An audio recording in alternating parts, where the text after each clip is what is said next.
За сайн байцгаана уу? За чехд юу анхаарахуу энэ удаагийнхаа ээлжид бичлэгийг би чехд байгаа монголчуудаа болон одоо чехээс наашаашаа явж байгаа хүмүүстээ зориулаад аян замын тэмдэглэл гэдэг энэ бичлэгийг хийхээр боллоо. Маш олон асуулт ирлээ. Хамгийн гол нь нөгөө нэг бид нар чинь дандаа голцоо онгоцоор нисдэг болохоор яг сая би үнэхээр бас нэгдэж зарлаа бодоод хоёрт ч ер нь яаж доогоор хэрхэн баталгаатай юм гэдгийг бас сайн үзэж харъя гэж бодоод нэг цаг хугацаанд нэг яараагүйсэн болохоор автобусаар сая яваад түрээдэглээ. Москвагаас автобусаар сая явж Москва хүртэл вагоноор яваад. За тэгэхээр энэ тухайга жоохон дэлгэрэнгүй та хэд бас яриад өгчий. Тийм ээ. За вагоны билетийг бол би 443,200 төгрөгөөр авлаа. За вагоны билетийг бол ер нь сарын өмнө авсан их дээр юм байл шүү. Тэгэхгүй угаасаа 9 сар нөгөө төгч байгаа болохоор тэр байсан уу мэдгүй. Ер нь билет бас их олдоц арай л муу байдаг юм уу гэж санагдлаа. Яг сансан купенд ч юм уу одоо дээр доод суудлаас болоод ингээд жоохон яг сансандаа үрсэн бас тийм билет авъя гэхлээр хугацаа ерөөсөө 8 сарын 31-наас нааш байхгүй гэж байсан боловч би ямар ч гэсэн тэр 18-ны билетийг аваад ингээд би тэд наашаа Москва хүртэл 5 хоног явлаа. За бооны хувьд бол өстой маш гоё богонд суулаа. Тэр одоо яг би ч богонд суугааг бас их олон жил болсон юм байна шүү дээ. Тэгсэн чинь одоо люкс хэмжээний бүр тийм их гоё шинэ богоо явдагч болсон юм уу мэдгүй. Ер нь маш гоё богоно их гоё болсон юм байна гэж мэдлээ. Тэгээ үйлчлэгээ маш сайн байлаа. Проводникууд нь гуйх юм бол сайхан гуралтай хоол хийж өгч जैन. Будата шүл хийж өгдөг юм байна. Цувын хийж өгдөг юм байна тий. Монгол проводниктэй ийм богонд суулаа. За тэгээд Москва дээр ирээд Москва дээр ирэнгүүтээ бид нар шууд Тушинская гэдэг буудлын дээр буусан. Тушинская одоо шууд такси авлаа. За такси авсан чинь айгүй их чамдаан овортой байна гингүүтээ нөгөө таксинууд чинь ерөөсөн 1500-аас 1800-ийн хооронд явна гэдэг ингээ хөдөлдөг юм байна. За тэгээд магадгүй бид хэд чинь хүнтэй харсан байж магадгүй ер нь бол тэнд явж байгаа Москвагийн оюутнуудаас дараа нь сонсоход интернетээр буухаасаа өмнө таксигаа захиалчих юм бол ер нь нэг ширмэцээ хүртэл бараг 600 рублээр бараг явчихдаг тийм дуудлагын таксинууд нь айгүй хямдхан байдаг гэж шүү манайхаа тэрийг буухаас өмнө интернетээр захиалчихдаг юм биш шүү таксигаа. Тэгээ бид нар ерөөсөө тэгсэн ч хүү тэгээ интернет бас нэг сайн орж гарахгүй эсрэгээ тэгээд би тэд шууд такси хайсан. Тэгээд 1500-аас 1800-д явж өгчээлээ. Тий. За тэгээд Тушинская дээр очиод хүмүүсээ буулгаад үндсэнд одоо надтай ч бараг 8 хүн ирлээ штэ. Тий. Тэгээд тэр хэдийг орчоод би 2-3 залуутай ингээд би тэд билет авахар гэж явлаа. Оцсон чинь Тушинская дээр болохоор билетээ зардгүй юм байна шүү. Тий. Тэгэхээр бидэрт одоо билет авах газар зааж өгөөд бид нар метро Рижская хүртэл явсан. Метро Рижская, проспект Мира 79 гэдэг байшинд очоод тэнд билет авдаг юм байна. За бид нар бол нэг Москвад нэг 2 өнгөрөөгд бууж байгаа шүү дээ тий.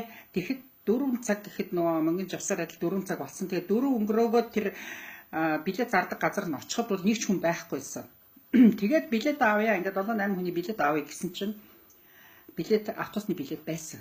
Тэгтээ тэнд 2 маршрут бид нар санал болгож илээ. Тэгээ хоёулаа адилхан 36 цаг явдаг. Нэг нь бол Латвар дайрдаг, нэг нь болохоор Литвер дайрдаг гэсэн тийм хоёр шугам хэлэх шиг болсон. Тэгээ Латвар дайрдаг нь бид нар яваад Рига хүртэл одоо Ригагаар дамжиж явъя гэдэг ингээ билет авсан. За тэгээ буцаж ирээд баг 2-3 цаг хүлээж агаад 2 цаг гаруй шах хүлээж агаад тэгээд автобусантаа суусан. Яагаргүй тэр Тушинская гэдэг метро Тушинская станцаа Тушинская тэр Тушинская дээр чинь вагон төмөр замч явдгийн байлаа автобус олон хотууд руу автобус явдаг юм билээ. Тэгээд тэр Тушинская дээрээсээ бид нар автобусантаа суусан. Нөгөө Eco Line гэдэг автобусанд суун. 2 давхар гоё шар автобуснууд байдаг. Дотроо маш гоё интернеттэй зурагтаа үзэх боломжтой, дуу хөгжмөө сонсох боломжтой тийм юм билээ. Тий. За тэгээд тэр хооронд бол бид нар метрод ороход бол нэг хүний 55 рублийн ирж очих гэхлээр чинь 110 рублээр нэг удаагийн метроны билет аваад тэгээд тэр очих газар очиод буцаад метроныхаа газар хүрээд ирсэн. Автобус явах газар хүрээд ирсэн. За тэнгуүдээ Рига хүртэл битэд 8 цаг яг 45 минутанд яг тэндээс хөдөлгий билээ. 2 дугаар замаас хөдөлсөн. нэгдүгээр зам юм уу хоёрдугаар замаас дандаа явдаг юм байна. Тий. За тэгээд тэндээсээ бид нар шууд яваад Рига хүртэл явсан. Ригагаас бидний автобусаар сольдог юм байна. Прага гэсэн вагонд автобусанд бидрийг суулгасан. За ачаа бол Москвагаас бол бид нар Рига хүртэл бол ачааны мөнгө гэж ерөөсөө төлөөгүй байсан. Рига дээр буугаад дараагийн автобусанд суусан чинь Рига Прага гэсэн автобусны жолооч болохоор их ачаатай хүмүүсээс 10 евро нэгчлээ шүү. За тэрийг бол билет зарж байхад хүртэл тэр кассны хүн бидэрт санал анхааруулж ирсэн. Ачаа 2-оос илүү байх юм бол мөнгө аавна шүү. Тэрийг бол жолоочийн үзмжээр байдаг юм шүү гэж тэгж хэлж ирсэн. Тэгэхээр яахахгүй бол авдаг юм байлээ. Тэгээ манай нэг 2 хүүхэд маань 3 чамтай байсан учраас 10 евро нэгсэн боловч бидэрт евро байхгүй гэдэг $10 гэсэн чинь долларыг авчихлээ. Тэгтээ оронд нь ямар ч тийм баримт бичээгүй тэр өгдөггүй билээ. Тэгэхээр тэр жолооч нар өөрсдөө л авдаг юм шиг л. Тийм. За тэгээд латвийн хэлээр орох боллоо. За латвийн хэлээс ингээд гараа явж хахад гайлаар ороход бидэрт нэг хүнээс 1 литр арх буюу 2 хон ширхэг таних 2 блок биш бүр 2 хон ширхэг тамхины зөвшөөрөлтэй шүү. Та нар хичнээн ширхэг тамхитай явж байна гэж ингэж асуусан. Тэгээ бид нар ер нь бүгдээрээ л тамхитай байсан болохоор үндсэндээ яг нэг 7 хүнд бол бид нар нэг нийлээд 4 пачк тамхи л байгаа гэж мэдээлэл өгсөн. Тэгээд бүх хүнийг бол гайлаар оруулдаггүй билээ. Тэд нар чинь ингээд сонгож аваад тий тэгсэн чинь манай монголчуудаас 3 хүнийг сонгоод за энэ 3 хүнийг л ачааг үзье гэж ингэж үзсэн. Тэгээд нэгнээс маань аягүй тамхи гарсан болохоор тэгээ угаасаа монголчууд тамхитай юм байна гэж бодсон баг. Тэгээд за та нар илүү гарсан тамхи болгонд одоо бодож үзээд 100 евро төлөх ийм тооцоо гарч ирсэн. Парламент Вест 2 болохоор аягүй үнэтэй байдаг юм уу гэж ойлголоо. Би тэр тооцоо хийж хатан тэр хүнээс асуусан. Та нар өшөө хямд тамхи байвал яах вэ гэсэн чинь хямд тамхи бол арай бага татвар авах мэдээч хэрэг одоо тэр хүний дүнгээс шалтгаалт юм бэлээ. Тий. За тэгээд 100 евро өгсөнд орвол яшиг зүгээр нэг хэдийг хоорондоо зүгээр тохирё гэж хэлээл би тэгээд нэг хэдэн тамхиа буцааж өгöd тэгээд цайцгаас. Тий. За тэгээд за архийг бол тэгээд нэг санаанд ороочгүй хүн болгонд нэг ганц шил архив байсан яасан. Тэрийг шалгаачгүй асуугаачгүй тэг өнгөрсөн. За тэгээд Оросын гайл бол гарахд бол яавчгүй лээ. Ороход богонд бол нэлээд сургуулж асууж илээ. Тамхи байгаа юу, арх байгаа юу, сум байгаа юу, янз бүрийн үнэтэй хоригдсан бараа байгаа юу гэж асуусан боловч айхтар нэгшлэг бол манай купент бол ерөөс хийгээгүй. Тий. За юун дээр ичээд Латвиас одоо тэгээд бид нар чинь Рига орчоод биш хил гайл гарчаад тэгээд ерөөсө Польш Чех бол ерөөсө биднийг шалгаачгүй зүгээр Польш дээр бол паспорт үзчихэл Чехд ороход бол ямар ч сав байхгүй. Ерөөсө паспорт үзэх ч хүн орж ирээгүй. Тэгээд хил бол үндсэндээ чөлөөт болсон. Тий.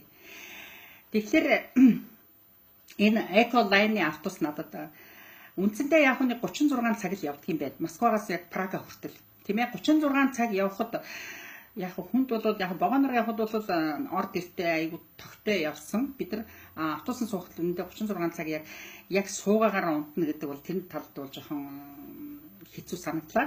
Тэрнээс бусдаар бол ерөөсөө маш гоё газар үзээд ингээд явах юм билээ. Тий. Нэг бүтэн өдөр яваал нэг тал өдөртэй. Ингээд Харадец Кралова хүртэл билетээ бичээлээд тэгж явсан. Манайхан ихэнх нь Харадец Кралова. Бид нар бүгдээрээ Харадец буусан параг яваагүй.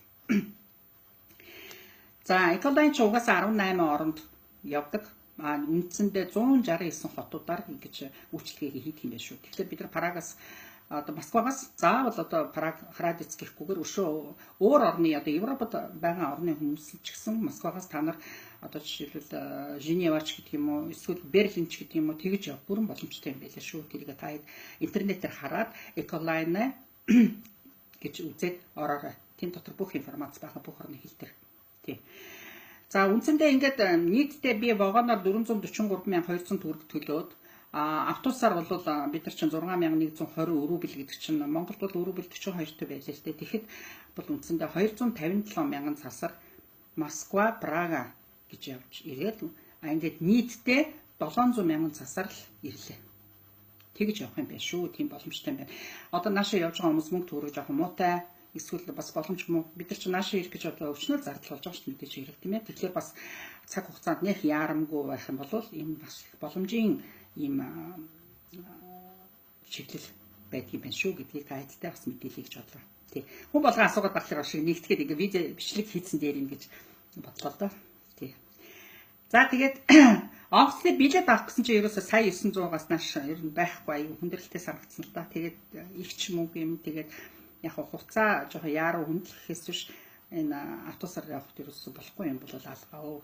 Тий, бүрэн боломжтой юм байна шүү. Шенгений визтэй. Одоо Чех орны визтэй бол бидний автобус чинь за би travel визтэйс нөгөөдөл манд дандаа шинээр гэрээгээр ирж байгаа шинэ ажилч нар ирж байгаа хүмүүс байсан. Тэгэхээр аль нь одоо латви хэл дээр ч одоо орсын хэл дээр польш чех аль нь ерөөсөө энэ төр саад болоогүй болох юм байхгүй юм биш шүү. Ажиж юм бол байхгүй. За тэгээд та нартай бүгдээр нь амжилт хүсье. Тий. Дараагийн бичлэг болтол баяртай.